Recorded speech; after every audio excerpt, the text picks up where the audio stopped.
Selamat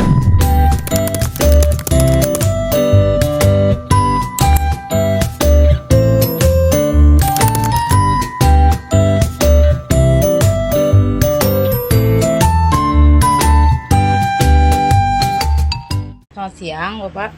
Kami dari kelompok 8 di sini bersama Bapak Bambang selaku manajer dari UNI Mart. Kami di sini ingin memvalidasi hasil perhitungan rasio keuangan yang telah kami hitung sekaligus menanyakan terkait beberapa hal. Yang pertama, bagaimana struktur organisasi perusahaan Bapak? Untuk struktur organisasi ini untuk Mart sendiri itu tertinggi secara struktur kan dari manajer. Manajer struktur bawahnya itu ada yang membantu secara admin, yaitu administrasi keuangan sama administrasi merchandising. Terus manajer juga membawai kru ya, kru jumlahnya ada 5 orang. Kru itu nanti ada yang kru ketika bisa jadi kru, bisa juga jadi kasir, seperti itu. Baik, Bapak. Selanjutnya, Plaza UNI ini didirikan tahun berapa dan apakah ada akte pendiriannya? Didirikan tanggal 29 Desember tahun 2022. Itu untuk akta pendirinya kebetulan masih dalam proses. Itu. Terus kami mau mengkonfirmasi Pak, dari rasio yang telah kelompok kami hitung tadi, hasil rasionya kan meningkat. Apakah benar atas hasil rasio tersebut mencerminkan kondisi perusahaan yang sebenarnya, Pak? Iya, untuk rasionya memang meningkat dibandingkan bulan yang lalu aja. Kita sudah naiknya hampir 2 kali lipat ya, untuk rasio untuk yang telah berkembang di saat ini. Lalu, apakah dengan hasil rasio tersebut UNY Mart mampu mempertahankan kondisi keuangannya untuk periode kedepannya, Pak?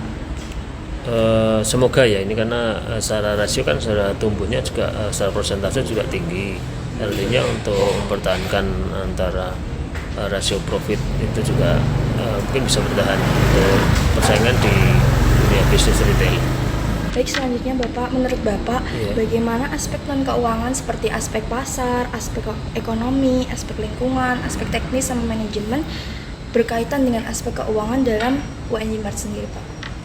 Untuk aspek pasar sendiri memang untuk penyediaan produk yang mungkin yang tidak ada di toko sendiri, ketika tidak ada di toko kita bisa untuk pengadaan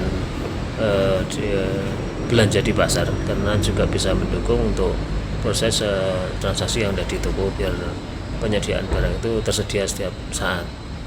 Terus untuk aspek teknis ya, aspek teknis sendiri memang kita ada kerjasama sama sistem yang namanya sistem untuk toko sendiri, kita pakai sistem Bistoko itu yang untuk mitra untuk pengadaan sistem, sehingga sistem itu kita di backup sama retail team atau Bistoko sendiri untuk proses transaksi. Terus untuk aspek yang ekonomi secara ekonomi memang kita bisa membantu untuk wilayah-wilayah yang ada di Kulon Progo, khususnya untuk UMKM yang ada di Kulon Progo juga kita tampung untuk barangnya yang ada di toko itu. Sebenarnya juga ada barang dari UMKM atau usaha untuk menengah dari para masyarakat yang ada di wilayah Kulon Progo, sehingga kita untuk aspek ekonomi insya Allah bisa membantu bagi mereka. Kalau untuk aspek manajemen sendiri, Pak? Kalau aspek manajemen sendiri sebenarnya kita manajemennya cukup simple, artinya kita secara mungkin bisa dilihat dari pengadaan barang untuk PO ke supplier itu, terus untuk input barang untuk sampai ke transaksi kemungkinan cuma berapa menit atau 1 jam itu sebenarnya sudah bisa dilakukan untuk transaksi untuk barang yang baru, sehingga selama ini kalau sudah pernah masuk ke UNY Mart untuk pengadaan barang itu sudah otomatis bisa langsung dijual, seperti itu. Kalau untuk aspek pasar pemasaran itu kan biasanya dipengaruhi dari mahasiswa ya, Pak? Mahasiswa kalau lagi bulan-bulannya masa libur itu berpengaruh nggak sih, Pak, dengan pendapatan dari Plaza UNY atau UNY Mart sendiri? Sebenarnya memang pangsa pasar kita itu memang sebenarnya memang hampir 50% itu dari mahasiswa UNY terutama. Terus untuk masyarakat umum atau yang di luar mahasiswa sebenarnya juga ada 50%. Ya, ada 50%, artinya nanti memang kalau misalnya pas waktu libur kita mungkin akan melakukan promo untuk menarik dari konsumen atau pelanggan yang ketika mahasiswa libur, sehingga semoga untuk ketika libur kita bisa menstabilkan untuk penjualan seperti itu.